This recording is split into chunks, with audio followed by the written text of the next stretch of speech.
comment il veut qu'on organise les choses après le scanner. En tout cas, initialement, vous avez fait un scanner avec injection, ce qu'on appelait un angioscanner, pour voir vraiment bien les vaisseaux. Bon, déjà pour éliminer cette chose-là, ce qui était déjà important à éliminer parce que c'est des choses qui peuvent être assez graves. Grave, mais en tout cas, la situation est assez grave en tout cas. Et je sais très bien qu'un scanner ou un IRM ou quoi que ce soit, on ne voit pas l'état de l'intestin et on ne voit pas l'état du côlon. Bah si, on voit quand même bien, moi je peux vous le dire. On voit quand même moi, bien. Après, un gastrologue, il me l'a dit. De toute façon, M. Clavier m'a dit, de toute façon, c'est la seule chose à faire, de toute façon, c'est vous refaire faire une fibroscopie. Une fibroscopie. Oui, alors bien sûr. Il y a plusieurs choses pour voir le côlon, je suis d'accord avec vous. Le scanner seul, alors effectivement, on voit l'extérieur du côlon, on voit un petit peu la paroi, on voit comment il se met dans l'intestin, etc. S'il est gonflé, s'il n'est pas gonflé. Ça me fait horriblement mal, là, je peux plus tenir. Il y a pas mal de choses qu'on peut voir, mais effectivement, vous avez raison, une coloscopie en plus permet de voir vraiment l'intérieur. La colo, je pourrais même pas la refaire. Le produit, je pourrais même pas l'avaler. Tellement que ça me fait mal là-dedans. J'en ai avalé l'autre fois 2 litres. Vous avez déjà eu une coloscopie, une seule, c'est ça? Oui, juste après la coloscopie, ça s'est aggravé encore pire. Ça s'est aggravé encore pire. C'est ce que j'ai dit à mon ancien astrologue. Vous ne voyez pas le danger. Vous me donnez des laxatifs, vous ne voyez pas que ça craint. 47 traitements en une année, vous ne voyez pas le danger. Même d'autres médecins m'ont dit, d'autres professeurs m'ont dit, mais il est complètement abruti, votre gastrologue. Au bout de 4 traitements de laxatifs comme ça, on arrête, on fait autre chose, on refait une coloscopie pour voir s'il y a autre chose de grave. Et vous n'en avez eu qu'une seule coloscopie? Et une fibroscopie aussi, vous en avez eu une seule aussi? Et à chaque fois, ils n'avaient pas vu... Si, j'avais la première coloscopie. Ah oui, un polype? Deux polypes. Deux polypes, d'accord. Deux polypes, ils étaient gros. 5 000, je crois que c'était 5 ou 6 mm, je ne sais plus. Et après, j'ai eu dans la fibro, j'ai eu une candinose. D'accord. Alors, et là, non, c'est pas ça. Mais ça ne s'est pas amélioré depuis. Ah non, mais c'est encore pire. Moi, j'ai l'impression que depuis avoir d'intestin du tout là-dedans, c'est con à dire, mais j'ai toute la masse là-dedans. C'est comme si c'était vide. C'est con à dire. Et le système urinaire, il est tout attaqué et tout. Ça m'a tout attaqué, la masse musculaire, tout. Et moi, je rigole pas avec ça. Moi, je rigole pas. Et ça fait combien de temps que ça dure? Ça fait 1 an? Ça s'est aggravé, non, attendez. Ça s'est aggravé à partir de juin. Ça a commencé en juin. Après, en juillet, à juillet, dès que j'ai rentré à l'hôpital, dès que je leur ai dit que ça commençait, j'avais un ventre qui était plus ferme. À l'abdomen, il était quand même plus ferme. Et dès que j'ai commencé à manger et à avoir mal comme ça, parce qu'avant je mangeais correctement, même si je mangeais peu, j'avais pas mal comme ça. Maintenant, je mangeais un truc, même ça, là, j'en bois une gorgée, c'est même pas la peine, j'ai mal direct, tout de suite. Même les cachets, je les rejette.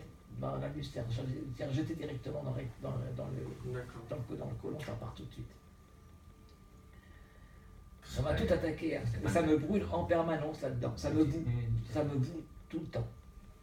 C'est après que tu étais voir le docteur Roger que ça t'a chopé. Ah bah oui, dès qu'il m'a fait ma première coloscopie, ça s'est aggravé, ça s'est aggravé. C'était encore en mars? Non, quand il m'a fait ma coloscopie, c'était en novembre l'année dernière.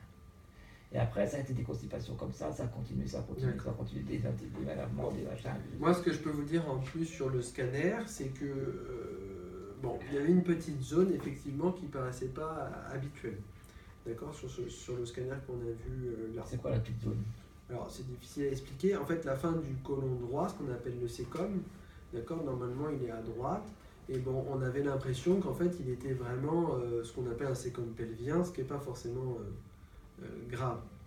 Ce qui est une position inhabituelle, mais ça dépend des gens, il n'y a pas de souci. En fait, c'est vrai que c'est plutôt de l'intestin grêle qui a un aspect un petit peu particulier. Je ne peux pas vous en dire plus parce que c'est pas. Parce que je le sens, l'intestin grêle, il est là. Bon. Ici, et je le sens, ça craque là-dedans et ça me fait tout le temps des trucs bizarres. En tout cas, ce que je peux vous dire, c'est qu'on va demander avis auprès des radiologues digestifs, d'accord, qui s'occupent vraiment de l'intestin, pour regarder l'imagerie, pour réanalyser ça et voir s'il y a quelque chose qui trouve anormal et s'il y a besoin de compléter avec un autre examen qui s'appelle l'entéro-IRM, qui permet de vraiment visualiser un peu. Moi, je sais que c'est grave, docteur. Moi, je le sens dans moi, c'est vrai.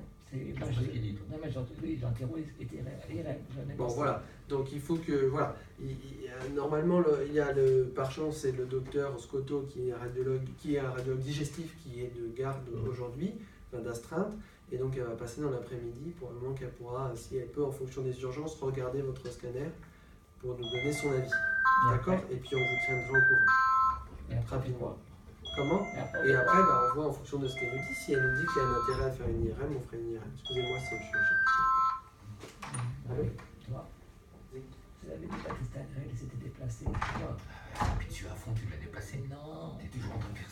non, c'est pas ça. Qu'est-ce que tu crois que c'est? Mais non. J'y ai pensé dans la nuit. Non, non, c'est pas ça, les autres, la plupart sur la tête d'engrais. Toi, tu l'as poussé. Mais non, c'est pas ça. Enfin, là, il a dit, c'était pas un truc. Ah, je sais qui c'était rarement. Ça s'était vu ailleurs aussi, Voilà. patient, mais bon. Les agrafes, je l'ai dit, craquer ma tête d'engrais quand j'appuie dessus. Toi, Pourquoi tu dis craquer, putain? bah, appuie dessus. Faut demander le terme, c'est quoi le terme? Bah, appuie dessus, tu vois s'il craque pas. Non, mais il faut qu'il te pète le machin et puis toi, il te met le truc dans les Eh oreilles. ben, il a qu'à le faire. Après, j'empêche rien. Quand j'appuie dessus, tu dis, ça craque. Cousse calmement, parce que. Je peux pas, ça me fait mal quand je parle. Quand tu cousse normalement. Je peine à parler, vous n'allez pas Non, comprendre. c'est pas ça que je veux dire. À chaque fois que tu engages tes conversations, prends-les normalement. Mais ça me fait mal, Mario, pour ça je peine à parler, t'as fait tout Si tu pas dit que tu peinais, c'est que tu parles trop vite. Parce que ça fait mal la douleur, alors je peux parler vite. Pas ma faute, les louls. Pas ma faute.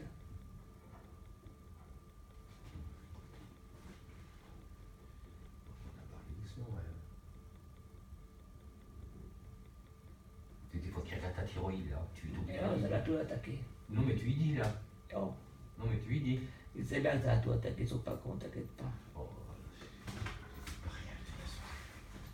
Je te dis, il faut qu'il te passe une visite de la thyroïde. Mais bois pas.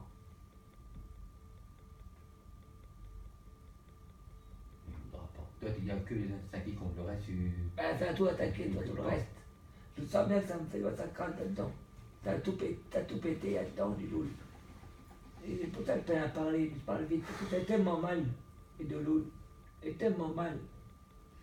Vous aidez pour les secs qui fassent maladie, là, tu es parti. Comment tu veux causer avec ça, toi? 2 minutes, il reste.